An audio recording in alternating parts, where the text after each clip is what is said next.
Peterson shows up at the Vikings facility. He's back with the club. Surprised? No. Surprised he's a Viking still? No. I mean, because the NFL, in all contract situations, holds all the cards. And that's part of the reason why we like the NFL. No ironclad guaranteed contracts. The player is subservient to the team, and therefore fans believe he's also subservient to us. But, Mark, you know how it works. A player of his stature usually has at least a little bit of leverage.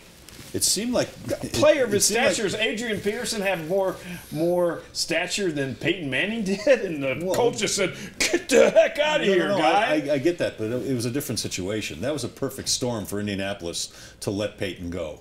This is not a perfect storm for Minnesota. Adrian Peterson does have value around the rest of the league. There are teams that could use his services, and teams would just make room under the cap if they wanted him badly enough. So if he wanted to force his way out of there, I believe if he had held out long enough, he could have forced his way out of there.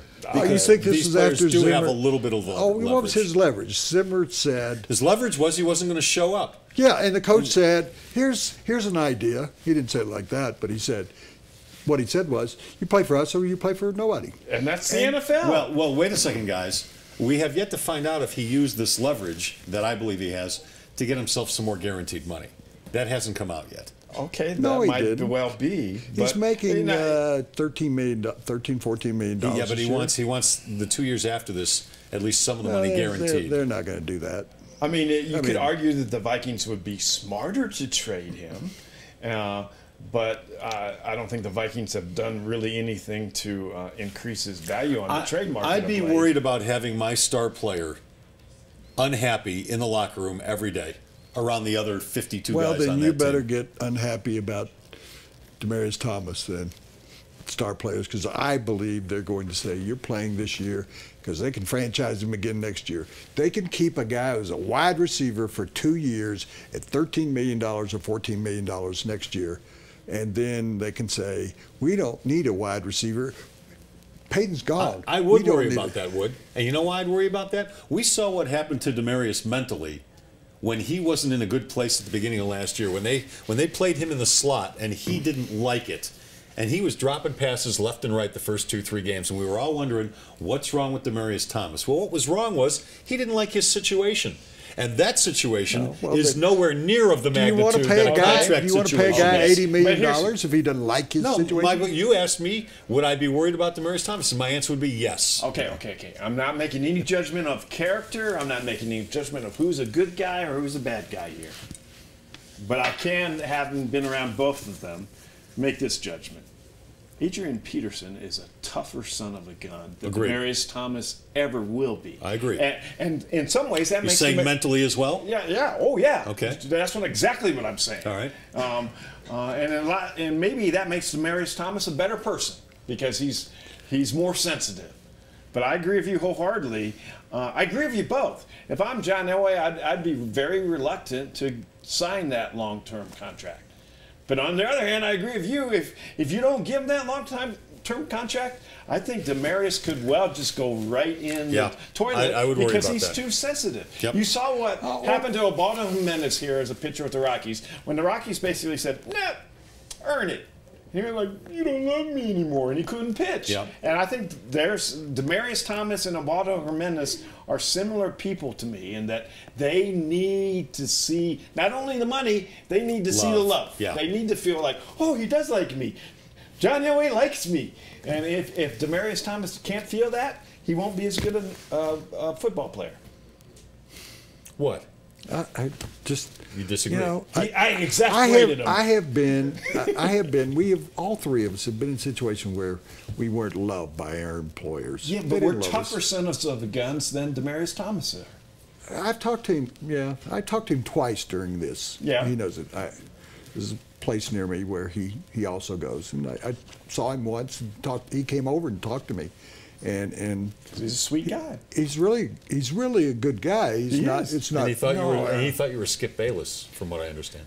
I don't think anybody will confuse me for Skip Bayless. And if they do, then they got a real issue. They should get over it in a hurry. They should move to another country and find some sort of mountaintop to sit on and contemplate their navel. All right, so what did Demaryius tell you?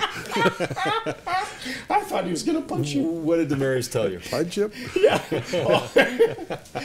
Speaking of Skip. I will punch him, but here's what's interesting. The judges of this program and the executives here will suspend him because they won't see the first person because they don't in the NBA. Why would they do it? They only see the guy who hits back. So what did DT tell you? And 2 times I talked to him, I said, you should. The first time was you should be in Duke. Catching passes. I don't care. I said I don't care whether you go to OTAs. OTAs are worthless as far as I'm concerned. Maybe for rookie linemen, but Demaryius Thomas knows how to catch football. He knows the routes to run and stuff like that. But he should have gone to Duke. But you should have gone to Duke. He's your teammate. teammate. This is an unofficial thing. You should have gone to that. And he said, well, I just felt it wasn't the right thing to do. And I said, well, I respect that, but in my opinion, you should have gone. I said, I don't care whether you go to OTAs. And he said, we're going to get this worked out. I mean, he was approaching it. It was not, I'm going to stand up for my rights. He was very quiet. He was calling me Mr. Paige because I am 45 years old. That's Demaryius Thomas. He is a nice guy. If he was dropped, you want to say, I don't think anybody goes on the field and goes, oh, I'm going to drop this pass because I'm not getting the love. No, usually it's the other way around. Okay, but he's going to get $13.87 million. We talked about it. The Broncos are waiting till the Des Bryant thing is settled. They're going to wait. Who, by the way, has shown up to the Cowboys OTAs. Sure. Well, it's agents. Demaryius' agent said, don't go to OTAs. So that's what Demaryius is doing. And then he probably said a week later, look what just happened to Clady. Don't go to OTAs. That's not going to take care of your career. You could be out. Ryan Clady has a $60 million contract. $52 million, yeah. 5 years, 52. He won't be here he will not be here next year. He will never see all of that money. He's going to be gone. That's the love. There is no love. You guys wanted to show. You guys wanted to show love. There's no love. It's a business, and the NFL does control you because, unlike the NBA, a guy gets a contract and he gets his $120 million, whether he shows up or not. I mean, he's going to get it. I guess you have to show up. No, but which Woody Allen said is pretty important. We were talking about Demaryius Thomas's focus if he's not shown the love. And Mark believes, and I do too, that Adrian Peterson is tougher mentally than DT. So even if Adrian Peterson is unhappy, he's still going to be one of the top 3 rushers in the league. I have no doubt. If Demaryius Thomas is unhappy, I don't know. Because I saw last year's stuff that scared me a little bit. We'll make that dollar bet we make all the time. Demaryius Thomas remains franchised. He will have one of the top 5 seasons in the NFL with one caveat. The other guy may be the #1 wide receiver here because he went to Duke and he had a better season than all of them last year. Emmanuel, that's why I said to you earlier, you don't want him returning punch. You don't want him cutting his fingernails. You want him catching passes. So he's going to have long fingernails by the end of the season. Well, it worked okay for Howard Hughes for a while. That NFL update is sponsored by Fantasy Sports Combine. The Fantasy Sports Combine is the ultimate experience for serious fantasy football players. Go to the Wynn Las Vegas from July 17th to the 19th. That's a Friday, Saturday, Sunday. You know who you're going to see walking the hallways? Sitting down at the blackjack tables, Shapiro. up in front of the room, telling you about fantasy football. It's going to be Matthew Berry, who knows more about it than anybody, the guy from ESPN. Adam Schefter. You're going to see wide receiver Brandon Marshall. You're going to see Mike Shanahan, Mike Ditka, Brandon Stokely.